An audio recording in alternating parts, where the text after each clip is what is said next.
গরম গরম ঠাকুরের প্রসাদ খেয়ে আমরা এত ভালো তারপর দর্শন করেছি। আর এখানে এখন রথটা বানানো হচ্ছে, দূরে তুমি সমুদ্রটাও দেখতে পাবে।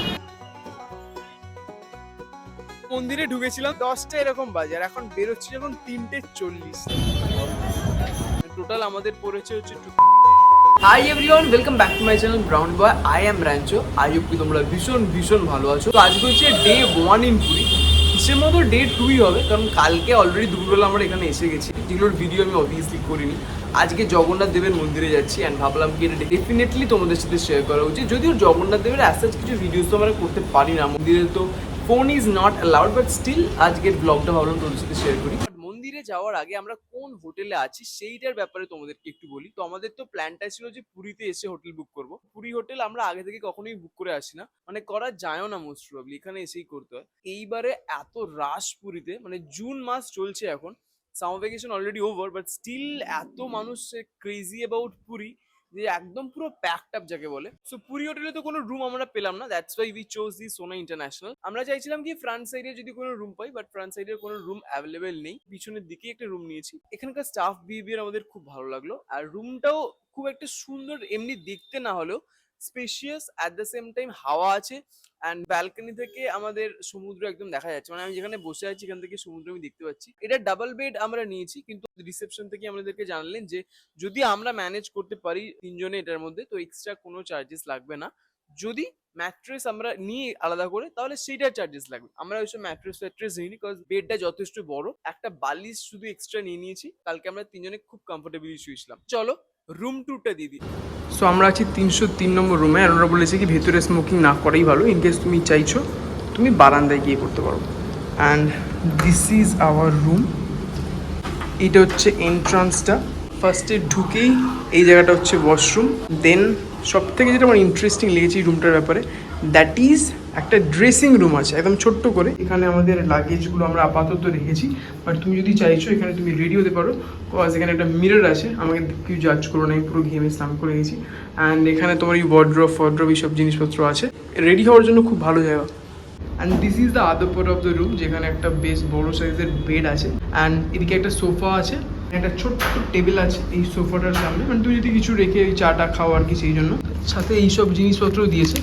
এটা হচ্ছে ডেন্টাল কিট আছে, মানে তিনজনের ব্রাশ ফাশ দিয়েছে। আর এটা কি আছে, এটা হচ্ছে আমার আর বাপির লাগবে শেভিং কিট, একটা চিরুনিও দিয়েছে। আর সাথে এখানে আছে একটা শাওয়ার জেল, শ্যাম্পু, ফালতু ফালতু বাড়ি থেকে এইসব জিনিসপত্রগুলো নিয়ে এলাম। And this one is moisturiser. এখানে একটা বেড সাইড টেবিল, ওইদিকেও একটা বেড সাইড টেবিল আছে। এসিটাকে জাস্ট চালিয়েছে, এখনো ঠান্ডা হয়নি রুমটা। এখানে টিভি আছে, একটা ওটা টাওয়েল দিয়েছে বিছানার উপরে, একটা ব্ল্যাঙ্কেট দিয়েছে যেটার খুব একটা প্রয়োজন নেই আমাদের। অ্যান্ড দুটো ওখানে বালিশ আছে, একটা বালিশ আমরা এক্সট্রা অ্যাড করাবো। আর এটা হচ্ছে উইন্ডোটা, অ্যাকচুয়ালি খুলতে হবে, আমার এটা খুললেই বেটার, অ্যাটলিস্ট আলোটা বেশি ঘরে পাওয়া যাবে। এবার জাস্ট দেখো রুমটার চেহারাটাই পুরো চেঞ্জ হয়ে গেল। আর এটা হচ্ছে আমাদের ব্যালকনিটা। নিচে অ্যাকচুয়ালি রাস্তাটা, এই যে রাস্তাটা যাচ্ছে মিট করছে ওখানে বিচটাকে, অ্যান্ড দূরে তুমি সমুদ্রটাও দেখতে পাবে। টোটাল আমাদের পড়েছে হচ্ছে 2000, কত বলে হবে 2007, আচ্ছা 2730 পার ডে। এই সিজন অনুযায়ী আমার মনে হয় সেটা একদম ঠিকঠাকই আছে, with AC and view and all. Actually এটা ছাড়াও না আমরা অনেক হোটেল আরো খুঁজেছি, আশেপাশে প্রচুর হোটেলে আমরা গেছি, এইদিকে যে কটা পসিবল ছিল হেঁটে হেঁটে যাওয়ার পক্ষে, বাট কোনোটাতে রুম নেই। এনিওয়ে এখন কটা বাজে, এখন বাজে হচ্ছে 9টা। আমাদের কটা ছিল 8টার সময় মন্দিরে যাওয়ার। কেউ এরা ঘুম থেকেই ওঠেনি। মাঝে যেটা হয়েছে, আমরা হোটেলেই চা অর্ডার করেছিলাম, কিন্তু এই চায়ের জন্যই ওয়েট করছি। চাটা এলে খেয়ে বেরোবো, মন্দিরে যাব, ঠাকুরের পুজো দেবো। So this is our hotel. এই দিকের যে রুমগুলো আছে এটা ফ্রন্ট সাইড, বাট আমরা এখানে নেই।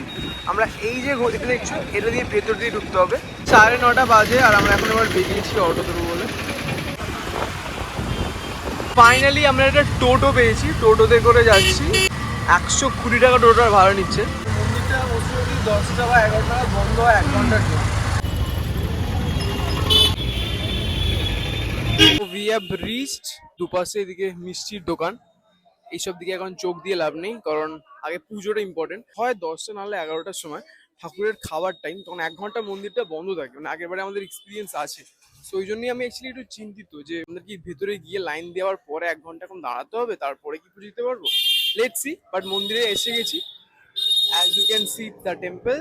এটা ওই সিংহদুয়ার যেটাকে বলে, এখান থেকে জগন্নাথের মুখটা দেখা যাচ্ছে। কালকে রবিবার ছিল বলে ভীষণ ভিড় ছিল, আজকে সোমবার বা সিলেটে প্রচন্ডই ভিড়। কিছুদিন পরেই স্নান যাত্রা, তার 15 দিন পরেই রথ। আর এখানে এখন রথটা বানানো হচ্ছে। এইটা একটা, এর পাশে ওইখানে একটা, এইদিকে আর একটা, পরপর দুটো রথ এখানে। আমরা যখন কালকে এসেছিলাম তখন এই নিচের পোর্শনটা হয়েছিল, উপরে এই যে কাঠগুলো লাগানো ছিল না। এবার আজকে দেখছি আবার এই এক একটা ব্লকে এই যে কাঠগুলো সেগুলোও পড়েছে, মানে ওরা সারা দিন ধরে করছে, যেহেতু প্রচুর গরম, প্রচুর ঘামছে ওরা, স্টিল দে আর ডুইং। মানে সত্যি খুবই হার্ড ওয়ার্ক লাগে এটা করার জন্য। প্রভু তো উঠবে, পাশাপাশি তার প্রচুর ভক্ত উঠবে। তো রথটা কিন্তু পাকাপুক্ত বানাতেই হবে, এই জন্য প্রচুর কাঠ লাগে। আর এই কাঠগুলোই কিন্তু আবার ইউজ করা হয় আবার নেক্সট রথ আসার আগে অব্দি। এই কাঠগুলো দিয়েই কিন্তু আবার প্রভুর রান্না করা হবে। 2000 years later.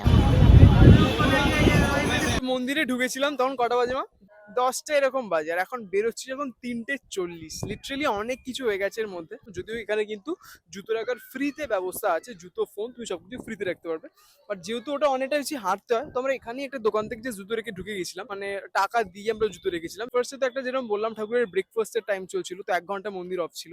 এবারে না পুরো সিস্টেমটা চেঞ্জ করে দিয়েছে, স্পেশালি এই যে সিংহদুয়ার, এটার জাস্ট ঘুরেই যাচ্ছি আর একটা টাইমের পরে গিয়ে না জাস্ট এগোচ্ছিই না, মানে পুরো স্টাক, পিচে স্টাক। যখন অলরেডি 2 ঘন্টা হয়ে গেছে, যখন 12টা এরকম বেজে গেছে, তো তারপরে আমরা ডিসাইড করি কি আমরা বেরিয়ে যাবো। তো আমরা বেরিয়ে যাই।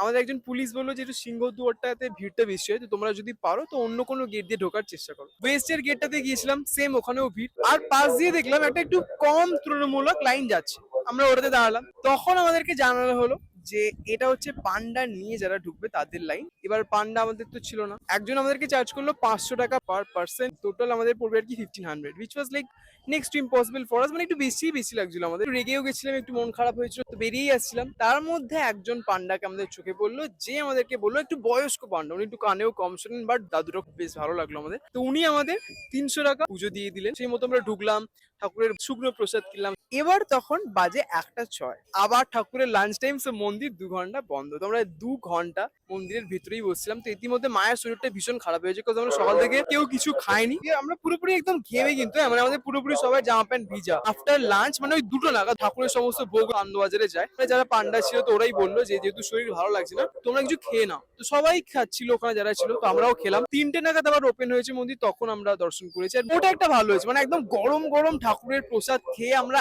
এত ভালো তারপর দর্শন করেছি। ট্রাই করো ভোর 6টা নাগাদ এসে মন্দিরে দর্শন করার, কারণ দাদারা বলছিলেন ভেতরে পান্ডারা যে ওই টাইমে মন্দির খুব ফাঁকা থাকে। যদিও আমরা একদম পিক টাইমে এসেছি বলে যখনই আসছি তখনই দেখছি ভীষণ ভিড়। কালকে সন্ধ্যাবেলাও এসেছিলাম, বিশাল ভিড়। সকালবেলাও ভিড় ছিল, এখনো আবার দেখছি বিশাল ভিড়, যদি এই ধ্বজা চেঞ্জ করা হবে। That's why. খুব ছোট্ট ক্রিস্প একটা ভিডিও। যদি ভিডিওটা ভালো লাগে then make sure like button, comment করে জানিও জয় জগন্নাথ। চ্যানেল যদি সাবস্ক্রাইব করে না থাকো please consider subscribing, and till then always enjoy your food. আজকের মতো টাটা।